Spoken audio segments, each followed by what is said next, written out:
Hello again, and thanks very much for joining us. Here are business stories making headlines this hour. I am Michael Nats. The Nigeria's external reserves hit a 7-month low after falling to $38.57 billion as of May 25, 2022. Figures obtained from the CBN on movement in external reserves showed the reserves, which had been fluctuating for weeks now, experienced its lowest of $39.01 billion and $38.39 billion on October the 10th and 8th, 2021, respectively. Due to scarcity, many banks are extending waiting period to access forex for foreign trips, thereby denying travelers with urgent trips access to apply for personal travel allowance or the business travel allowance requests. The banks have also been reducing the amount of customer can spend on the cards in dollar terms. The head consumer banking, Korede Demola Adeniyi, EcoBank, said, due to current market trends, we require a 30-day window to complete request for school fees, accommodation, and upkeep. He said part of the process involved in review of all documents to ensure compliance with regulatory requirements. The CBN Governor Godwin Emefiele, while giving reasons on dwindling reserves at the last Monetary Policy Committee meeting, said the gross external reserves declined moderately from $39.28 billion at the end of March 2022. Now, average interest rates to end users may rise above 30% in future as banks begin to adjust lending rates to the new monetary policy rate. Director General, Lagos Chamber of Commerce and Industry, Chinyere Alumna, said the hike in MPR might shoot up retail lending rates above 30%. She said the hike had various implications for growth, job creation, and revenue generation for the government. With the benchmark interest rates at 13%, Alumna submitted Nigeria may likely have rates climb beyond 30% for SMEs. She noted that the hike in the interest rates would mean less credit to the private sector, and that can translate to reduced investment and constrained production in the economy, at least in the short term. She argued that while the chamber agrees with the proposition that a lower interest rate compared with higher rates in developed economies would lead to capital flight, the interest rate hike would not on their own curb inflationary pressures. The Central Bank of Nigeria's Monetary Policy Committee last week increased the MPR by 150 basis points from 11.50% to 13%. Now, the Central Bank of Nigeria has visited the Eco Electricity Distribution Company as part of its monitoring and evaluation tour of the CBN-funded intervention facilities for electricity distribution companies in Nigeria. In a statement by the EKDC spokesperson Godwin Idemudia, the CBN was quoted as saying that it embarked on several performance improvement projects to reduce the various challenges plaguing the electricity industry in the country. The Apex Bank had intervened by funding the procurement, installation, rehabilitation, and replacement of some electricity distribution infrastructure to assist the DISCO's capacity in the delivery of adequate and reliable power supply to Nigerians. The CBN commenced Phase 0 of the National Mass Metering Program in 2020 to address the problem of metering. As a result, the CBN Monitoring and Evaluation Team visited the DISCO for progress reports on these projects. As Nigeria approves Elon Musk's Starlink, analysts have weighed in on its impact on the Nigerian economy. While speaking on Business Breakfast earlier in the day, Kayode Eshein, a research analyst at Cardinal Stone Partners Limited, said that apart from the revenue Nigeria will generate from the new entrant, it already has its job cut out for it. As we advance, but then again, you expect that it will be, the license fees also would be positive for the government in terms of getting revenue. And then when you also look at things from the economy standpoint, a sentiment has been echoed in the industry, which the NCC chairman also agrees with, which is that a 10% increase in broadband usage always implies an increase increase in GDP growth of about 2.6 to 3.8%. So I mean, and of course, when you expect what you expect is the introduction of this Starlink would bring data usage even closer to like you said, improve latency and fantastic speeds and help improve the broadband coverage. And also, as regards how it will impact competition, yes, there's a lot of potential for Starlink to dominate the market, but one fundamental issue which we expect they to have is the fact that they are currently mispriced. By mispriced, I mean the Starlink hardware, for example, costs about $500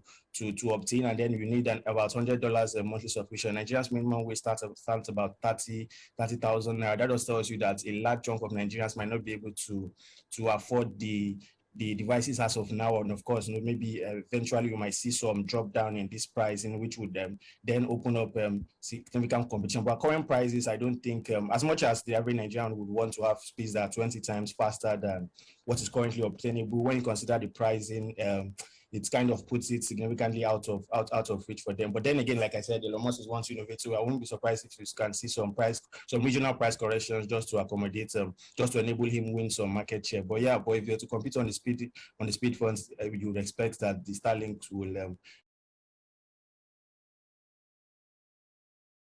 The Central Bank of Nigeria says it has distributed a total of 1.01 trillion naira to over 4.2 million smallholder farmers farming 21 commodities across the country as of May 2022 under the Anchor Program's Borrowers Program. This according to the data obtained from the Central Bank of Nigeria. The bank added that between April and May 2022, it released the sum of 57.91 billion naira under the Anchor Borrowers Program to 185,972 new projects. The Apex Bank's credit is in line with the CBN's mandate to give the real sector easy access to credit in order to ensure economic stability, having suffered from a recession during the COVID-19 pandemic. Ogun State government is set to support micro and small enterprises across the state with 1 billion naira operational grant through the Ogun State COVID-19 Action Recovery and Economic Stimulus Program. A statement said the Commissioner for Finance and Chief Economic Advisor to the Governor, Dakpo Okubadejo, noted this in Abeokuta during a stakeholders engagement session organized for entrepreneurs in Ogun East and Ogun Central senatorial districts at the Ijebu Local Government Secretariat and Lafinwa, respectively. Okubadejo, who is also the chairman, State Steering Committee, Ogun Cares, represented by the program manager for the MSE Operational Grant Delivery Platform, Shola Arobieke, stated that the governor, Prince Dakpo Abiodun, in partnership with the federal government and World Bank, was providing operational grant aimed at cushioning the effects of COVID-19 pandemic on micro and small enterprises.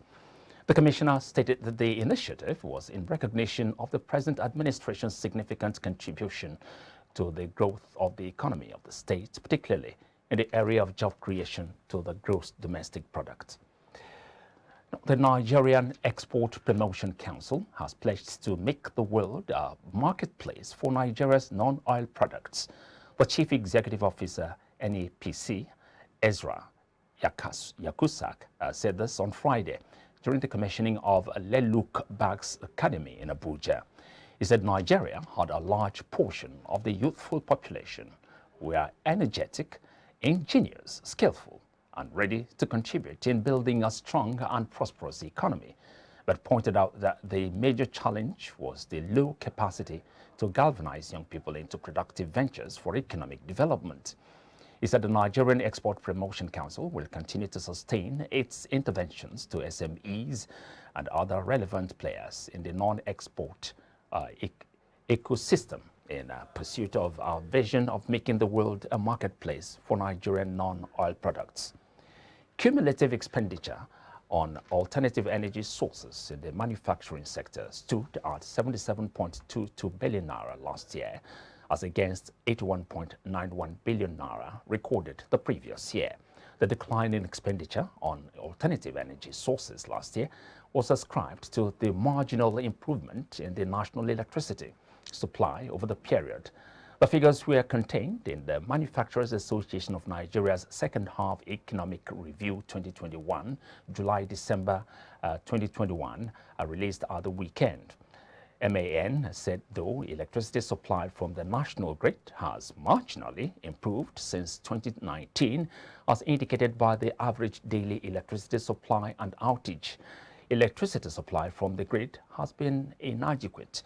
This, according to the association, compelled manufacturers to invest heavily in alternative energy sources to sustain uninterrupted production activity. Still to come, authorities in Shanghai set to lift COVID-19 lockdown on businesses. Details of this and more after this commercial break. Stay with us.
Swift Dry Cleaners Limited, professional dry cleaners, best in dry cleaning and laundry services, that meets the needs of our consumers. Yeah, Swift Dry Cleaners Limited, Swift Dry Cleaners Limited, Swift Dry Cleaners Limited, yeah. Swift Dry Cleaners Limited, yeah, for clean wash and quick delivery, yeah. Swift Dry Cleaners Limited, Swift Dry Cleaners Limited, Swift Dry Cleaners Limited, Swift Dry Cleaners Limited, for clean wash and quick delivery. Ooh. Swift Dry Cleaners, clean wash, quick delivery.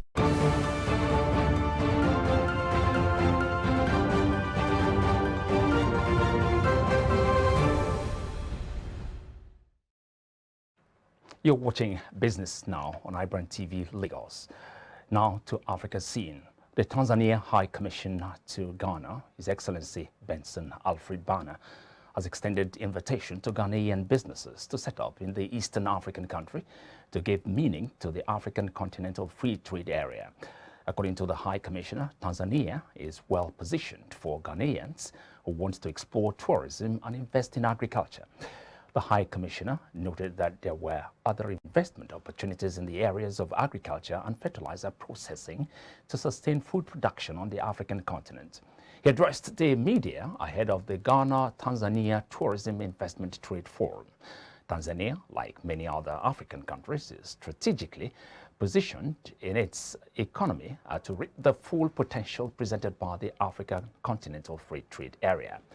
According to Benson Bana, the country has set a target of attracting at least 2 Ghanaian companies that will be fully set up in Tanzania by end of 2024. Now, to strengthen the continent's industrial development efforts and boost intra-African trade, the African Continental Free Trade Area Secretariat has successfully secured a $1 billion investment from the African Export-Import Bank. That's according to the Secretary General of the Secretariat, Wemkele Mene, is to ensure development in priority value chains in the various participating countries.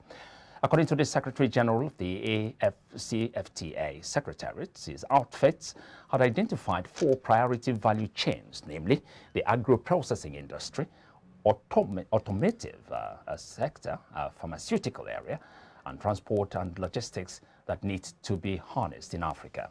It is for this reason that the Secretariat has secured a $1 billion investment to finance these projects. Now, to foreign scene, authorities in Shanghai have announced that some COVID-19 lockdown measures imposed on businesses will be lifted from Wednesday. Plans have also been introduced to support the city's economy, which has been hit hard by the restrictions. The commercial center has been under a strict lockdown for almost 2 months now. Meanwhile, China's capital, Beijing, has reopened parts of its public transport system, as well as some shopping malls and other venues as infections cease. Now, the announcement in Shanghai came as official figures showed on Sunday that new daily coronavirus cases fell to 122 from 170 over the previous 24 hours. After 4 days of being stalled below the important $30,000 barrier, the pioneer crypto, Bitcoin, was finally showing signs of life on Monday, and other cryptocurrencies were following suit. The largest cryptocurrency rose from the third day in a row, going through the $30,000 barrier. It increased by 4.4% to $30,441.43 per share. While Bitcoin's dominance has grown in recent months, several altcoins have outperformed, with Ethereum's price jumping beyond $1.9 thousand.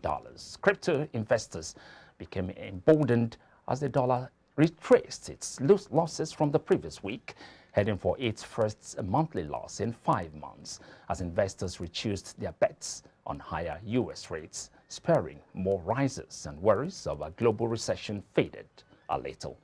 World share markets arose on Monday, and the dollar was anchored at 5-week lows on bets of a possible slowdown in U.S. monetary tightening and after an easing of COVID restrictions in China. The gains built on last week's rally, helping the MSCI's benchmark for global stocks turn positive on the month, as confidence in a less aggressive Federal Reserve grew following signs of peaking American inflation on Friday.